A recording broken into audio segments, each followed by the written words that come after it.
bubbling chaos of Ojodo market, Nma was a familiar face, a determined hustler. She sold okrika, fairly used clothes, sourced directly from the Seme border. Her store was small, barely shaded from the rain, but her dreams were vast. She often whispered to herself while folding clothes, "One day, I will open a big boutique in the city, one with glass doors and price tags." She walked like her future depended on it, because it did. It was on one of her return trips from Seme that she met Obinna, a lanky young man with dusty shoes and empty eyes. He had just arrived from the east, stranded and hungry, his dreams locked behind his circumstances. Nma, though tough, she had a soft spot for underdogs. She offered him a plate of beans and a space on her floor to sleep. Just for a few days, she told herself. But Obinna wasn't lazy. He began helping her carry bills, calling out prices, ironing clothes. Obinna had a lot of ideas, 2 good ones. He suggested they open a WhatsApp group to advertise premium second-hand jackets. Business doubled. Nma smiled again. For once, someone wasn't just taking from her. They were building with her. Soon, people started teasing them as husband and wife. Nma laughed it off. Though her heart was catching feelings she couldn't afford. Obinna was charming, resourceful, and every evening, they did sit in her store, counting profits and dreaming aloud. One day, Obinna said, "We will own a fashion brand, House of Ada. Just imagine the label." Nma beamed. "That name was my late mother's." He kissed her forehead. "Then let's make it immortal." They saved together. Nma had the money beneath her clothes. After 3 months, they had enough to rent a small space and order new goods from Cotonou. But one morning, Obinna was gone. The pillow beside her was empty, his bag gone, the bales of clothes gone, the secret box empty. Nma tore through the room, screaming, sweating. Her neighbors rushed in. She collapsed on the floor, clutching her chest, her dreams crumbling in silence. "He took everything," she whispered. "He took everything."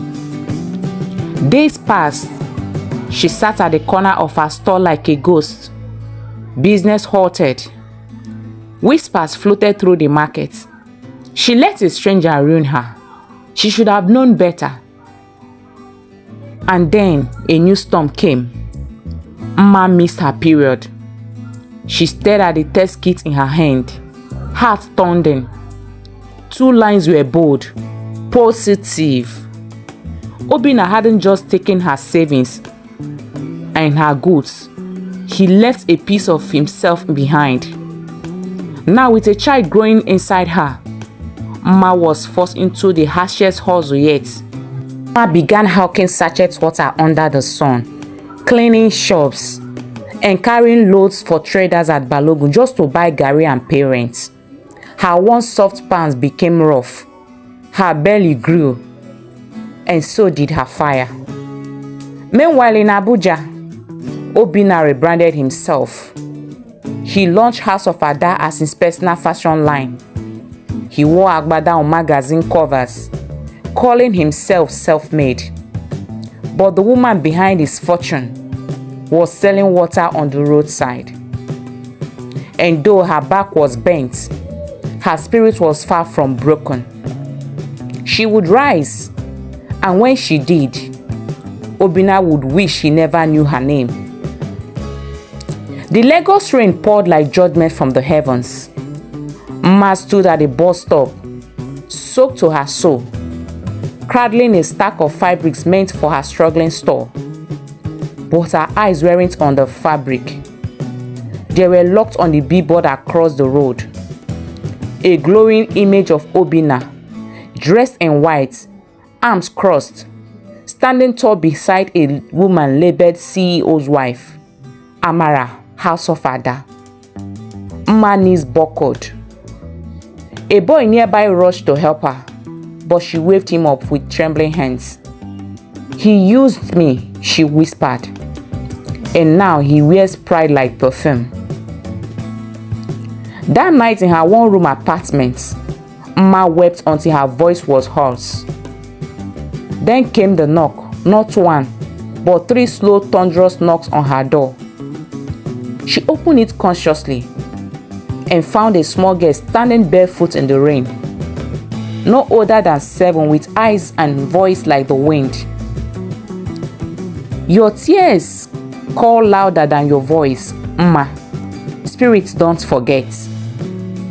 Before she could ask questions, the child vanished. Shaken, Nma cleaned herself and sat on her mat. Something stirred in her belly. Not her unborn twins, but a fire. The next morning, she returned to the market sitting in her empty store with an aura no one recognized. And then something unexpected happened. A strange woman wearing Ankara stepped into Nma's store. She looked familiar until she said, "I am Amara, the one they call CEO's wife, but I was never his bride. I was his investment until he discarded me too." Nma's eyes widened. 2 women, one betrayer. "I am Amara," she said, "the woman Obinna left in Abuja. We have much to talk about." Nma offered her a stool. Silence wrapped around them like smoke until Amara finally spoke. "I was 33 when I met him. It was at a nightclub in Gaki. I was on stage, not dancing for fun but for survival. My mother was sick, my father long gone. I did what I had to do to feed us. He walked in wearing borrowed confidence and a cheap perfume. But his eyes, they were full of dreams, dangerous dreams. He watched me like I was a gold, not broken. He said he imported UK designers. I laughed until he showed me receipts, bays stacked in his apartment, names of rich clients. He made me feel seen. He said he wanted more than my body, that I was queen material, that if I give him just his space, he will turn it to an empire. So I did. I gave him my shop space in Wuse, introduced him to my clients, transferred the rent to his name because he said it's better for brand registration. Foolishly, I believed. I was tired, Nma. I wanted love, peace, a fresh start. And he gave it at first. He would make breakfast, bring flowers, whisper plans for a business we built in our name. He made me feel like I was part of something sacred. Her voice cracked. Then came the big contracts. A minister's cousin wanted uniforms. My clients paid millions in advance. Suddenly, Obinna became distant, cold.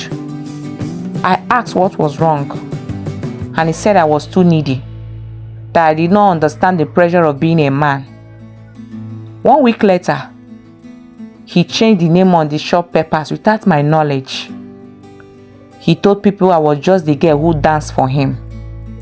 He called me his past, and now he wants to marry the minister's daughter. Never.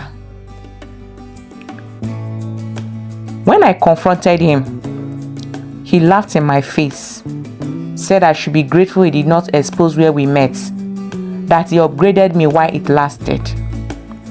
Nma's throat tightened. But why? Amara smiled sadly.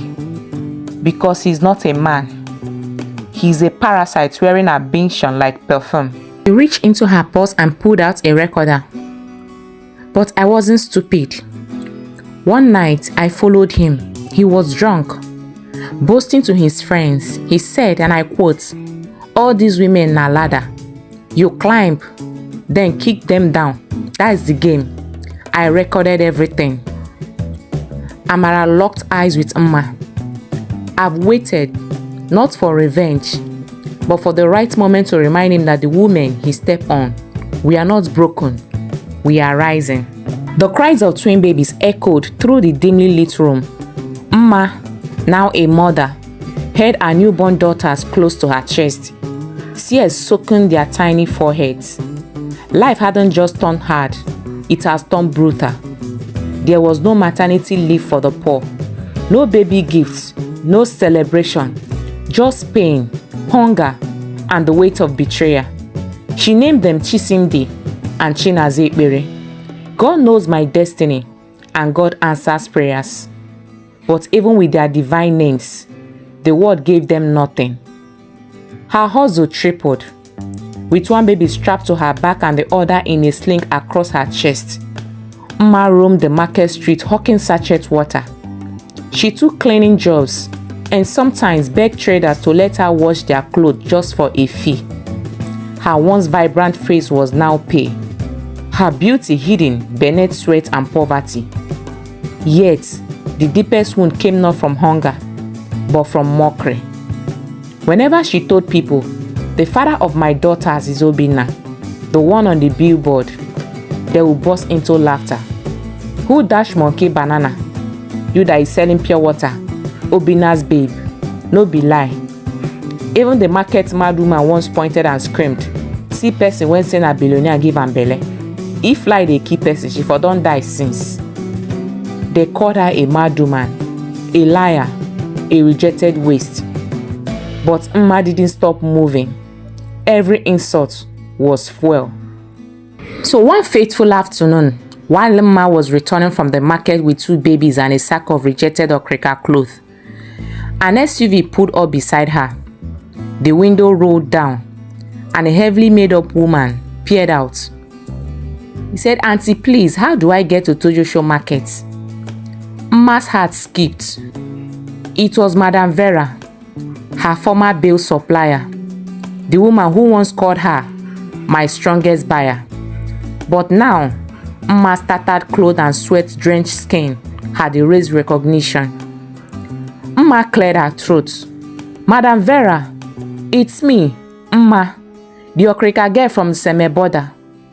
The woman squinted, then gasped, "Jesus, Nma, my God, what happened to you?" Nma smiled weakly. "Life happened, ma." Madam Vera stepped out of the car and pulled her aside, her eyes wide with concern. She listened as Nma poured out everything. Obinna, the betrayal, the pregnancy, the hustle, the twins. Madam Vera was silent for a while. Then she hugged her tightly. "You were always a fighter. You don't belong on these streets," she said. "I will start supplying you again. Small base for now. Let's see how far your fire can go." True to her word, the next week, Madam Vera sent over a small bundle of women's top. Nma sold every piece within 3 days. She reinvested immediately, again and again. By the 3rd month, Madam Vera was stunned. "Your resilience is not normal," she said. Then she handed Nma a card. "This is Chanta, a UK-based supplier. She owes me a favor. Tell her I sent you." Nma stared at the number, hands trembling. A door she never imagined was cracking open. But just as she dialed the number, her daughter started coughing violently. Then the second one joined. Her heart dropped. The clinic's waiting room smelled of antiseptic and dispel. Nma rocked her twin daughters in her arms as their frail bodies convulsed with fever. Sweat drenched their clothes. The nurses moved slowly, their voices clipped. She could hear her own heart pounding louder than the generator outside. "They need urgent care," the nurse said after a long pause. blood test, antibiotics, overnight admission. Nma swallowed hard. How much? 35,000 naira came the response. That was more than all her profit for the month. She rushed out of the clinic with her baby still burning up, heart racing. She ran from store to store, pleading with traders. Auntie Bisi, please, my girls are very sick. I just need a loan. Ah, Nma, God sees my heart, Auntie Bisi said. But even me, I am managing. No spare cash. Every door closed in her face. With no option left, she placed a plastic bowl beside the clinic gate. She let her pride die that day. She begged, please help me, my babies, they are burning up. A man in a kaftan tossed 200 naira into the bowl. A woman gave her a bread. Another said, shebi na one small boy do this one to you. You know if you go find am. But within 2 hours, she gathered the money, enough for the hospital to admit her daughters and begin treatment. That night in a poorly lit ward, she sat by their bed and watched the IV drip. She didn't cry. Her tears were dried up, but her faith wasn't. You guys will live. One day, the world will bow for you. By morning, their fevers broke. Her fire didn't. With her twins strapped to her back and her soul soaked in purpose, Nma returned to the streets of Lagos. She cleaned her destroyed kiosk beside the bus stop, stitched her remaining stock, and sewed from under a leaking umbrella. She didn't wait for pity. She moved. Madam Vera saw her drive. Chanta agreed to send a trial bill on credit. The quality was different. Designer labels, lightly used clothes. Nma sold every piece in days.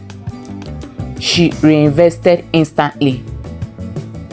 3 weeks later, as she repackaged her goods by the roadside, she heard loud laughter and car horns. A black SUV rolled past, flanked by 2 bodyguards in suits. Inside sat Obinna. Nma froze. Obinna didn't even glance in her direction. Obinna had evolved. The once hungry boy was now a polished billionaire whose face graced business magazines. But behind the glam, his hunger had only grown darker. Obinna now dined with devils, politicians, money launderers, men with shady empires. They used his fashion line, House of Ada, to clean dirty money. He didn't flinch. He never thought of Nma. To him, she was a tool he didn't outgrown. His ambition was bigger: to marry into one of the most powerful families in Africa. Name, legacy, access to corridors of power. A woman like Nma, tattered, common, was a shadow of the past he had erased. He wouldn't let anyone, especially her, ruin his climb. But what he didn't know was that the shadow he erased was learning how to burn. Rain poured heavily that evening as Nma sat in her small one-room apartment, cross-legged on a raffia mat folding clothes newly delivered from Chanta in the UK. The room was barely enough to turn around, but to her, it was a showroom of purpose. Her twins were asleep, wrapped in old Ankara wrappers. The lights flickered. The electricity bill was unpaid. Still, her heart beat with fire. The customer had tagged her on Instagram that day, showing off one of the designer tops she'd sold for just 3,000 naira. The post had gone midly viral. One repost led to another. Comments began to roll in. Where can I buy this? Affordable plug. Okrika that looks like London. It was the first time in a long while that her name was mentioned with admiration, not pity. But while her star flickered in dark, Obinna was dancing in fire. Behind Obinna's penthouse parties and glowing business profiles, chaos brewed. The Economic and Financial Crime Commission had begun sniffing around his luxury boutique chain. Rumors swirled that his recent 800 million naira property in Lekki Phase 1 was under investigation. A silent raid had taken place at one of his warehouses, but he had buried the story with hush money. Still, cracks were appearing. His accountant warned him, "Sir, we need to clean up. They are watching. That last Dubai shipment, if they trace it." Obinna slammed the glass table with his fist. "I didn't come this far to be ordinary. You people want me to go back to Semeboda? Never." He paced the marble floor on his mansion, his eyes wide with obsession. His engagement to Sarah Ibrahim, daughter of Nigerian Ministers of Finance, was days away. He had sacrificed everything to reach this level. Morals, loyalty, even love, especially love. He remembered Nma's eyes once, her laughter when they discussed about their day, the way she believed in him when no one else did. But that was old wine. She had no name, no pedigree, just a bleeding heart and twin girls that now disgusted him to think of. She was a stain he had wiped clean, or so he thought. 2 days later, a new Instagram boutique page began trending. Nnenna's wares, quality thrifts, royal prices. Unknown to her, one of her customers had tagged a Lagos influencer who had over 500k followers. The influencer bought from Nma and posted a glowing review. Suddenly, Nma's small phone wouldn't stop ringing. Orders, inquiries, collaboration requests. Even chants are called, laughing. "What did you do, fire girl? I've gotten 25 new clients from Nigeria, all asking for Nma's blend." Her eyes weighed with tears. She looked at her daughters, sleeping soundly on a mattress she had bought from Pure Sweat. Then she whispered, "This is just the beginning." But the universe had more in store. The next morning, she got a call from an international fashion magazine requesting an interview for a feature on a rising African female entrepreneurs. As she hung up the phone, a neighbor burst in with her phone in hand. Nma, your name is on Twitter. Obinna's fiance has called off the wedding. Something big is leaking." Nma's hands trembled. A name she thought she had buried was suddenly dancing in fire again.